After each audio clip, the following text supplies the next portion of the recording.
हामी चाहिँ सिस्नु टिप्न जान्छु। यहीँ हो नि, तिमी र मैले त यहीँ हो। सिस्नु हन्टिङ जाँदैछौँ हामी। कता कता के हुन्छ। आजको प्रोग्राम चाहिँ सिस्नु छ। यहाँ चाहिँ स्कुल हो। यसमा भिटामिन ए हुन्छ। आउँछ मलाई फेरि हो देखेर हो खानु मन नलाग्ने। पिठो हालेर राम्रो त राम्रो रहेछ, कलिलो अझै भित्र भित्र पनि राम्रो रहेछ। हो खुल्नुपर्छ नि त। यहाँ रहेछ दुईवटा। यहाँ चाहिँ घारी नै रहेछ सिस्नुको। राम्रो रहेछ नि त यो सिस्नु।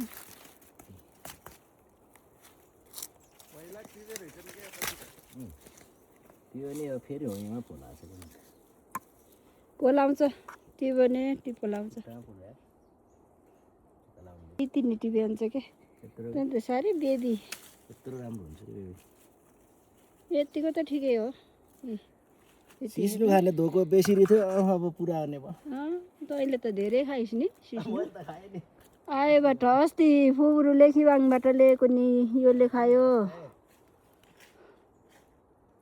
त्यसै गजौले खाएर म त फेरि एक छा खायो भने म लो प्रेसरलाई अलि लोइ गराउने रहेछ कि के हो, रनफनै पर्छु।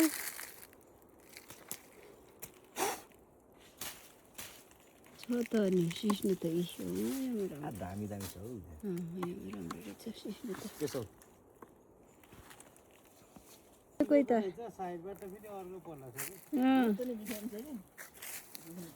यो सिस्नुको नि हो। अलि छिपेको दाना त मिठो न रहेछ। हो यतिको हो, त्यो फुल होला चुन्ने अलि तलबाट हो, त्यति चुन्यो भने साह्रो छ त।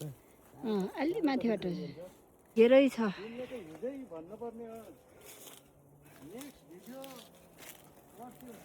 मेरो दिदी बेखान दिदी भाइ एकजना सिस्नु हन्टर जानुभयो के अरे जेठाजु।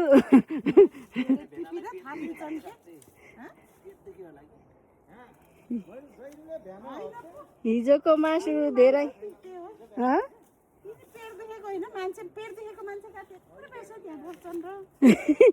पेट दुखाइ त भएछ त भन्नुहुन्थ्यो के अरे। हुनु नि भयो होला। यो सिस्नु हामीले लगभग सक्न लगाइसकेको छौँ। सिस्नु पोखरामा लगेर यो सिस्नुको व्यापार गर्नुपर्ने भयो।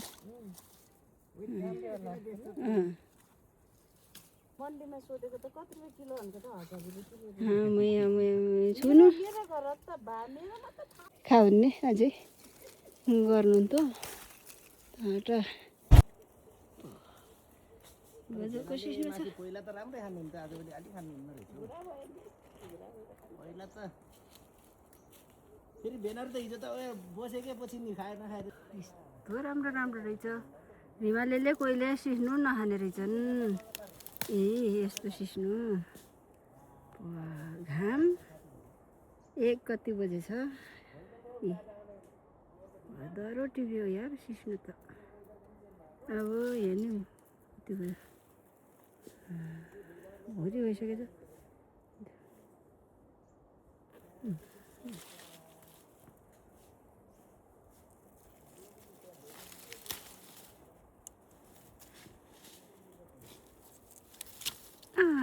आथा ओल्छ फेरि।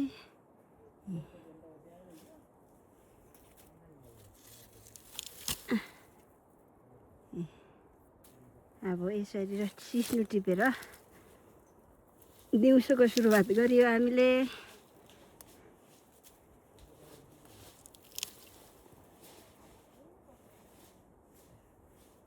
छ यहाँ तल नि छ नि बुढो यो सिस्नुको घारी तल तल हो, त्यो तल नि।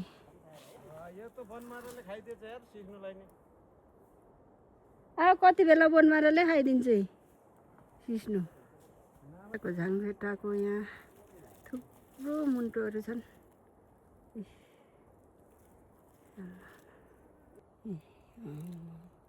यो सिस्नु आज जति टिपो त्यति टिपम लाग्ने सिस्नु हो भोलि हुन लाग्यो सिस्नु त बगैँचा हेर्नुहोस् अब यो त हुन त यो भिडियोमा मैले 20 चोटिसम्म त भने हमला मै छक परेर सिस्नुको बगैँचा भनेर भन्नै मलाई नै रहेछ अनि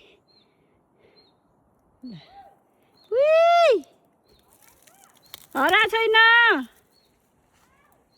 ल ल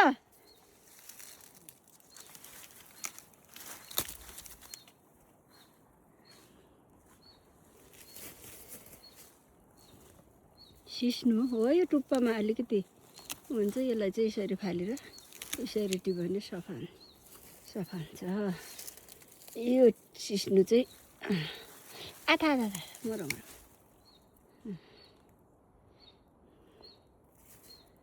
यस्तो चिप्लो होला आथा टिप्प हातमा यो औँलामै लगाइदियो नि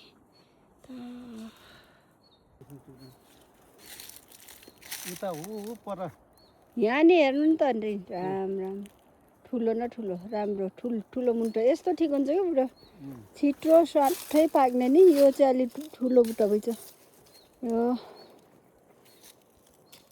अब यो चाहिँ राम्रो रहेछ र यो चाहिँ साह्रै गजबको रहेछ यो मुन्टो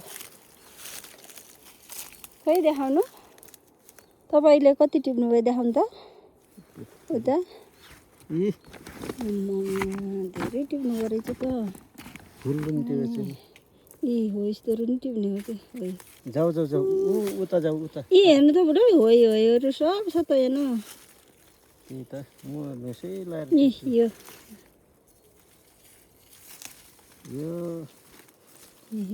गजबको रहेछ सिस्नु घारीमा के ल्याइदेऊ कोसेली सिस्नु भन्ने गीत आउन सुरु भयो सिस्नु धेरै टिपेर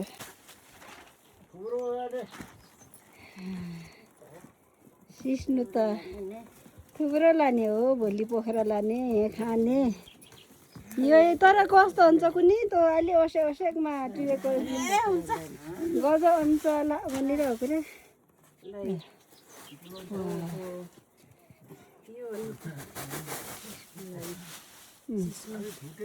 त्यो जेठाजु र मैले टिपेको सिस्नु हो त्यो तर दिदीले सिस्नु खनेको अघिको यो बुढोले टिपेको सिस्नु हो यो बुढोले टिपेको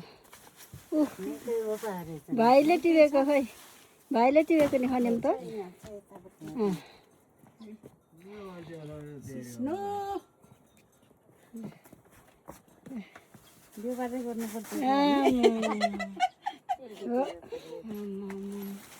पाँचजना गएर टिपेर लिइरहेको छु यस्तो छ यस्तो सिस्नु चाहिँ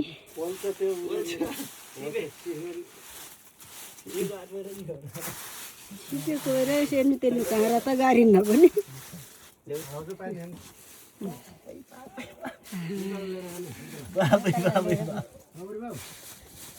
यत्रो टिपेको हेर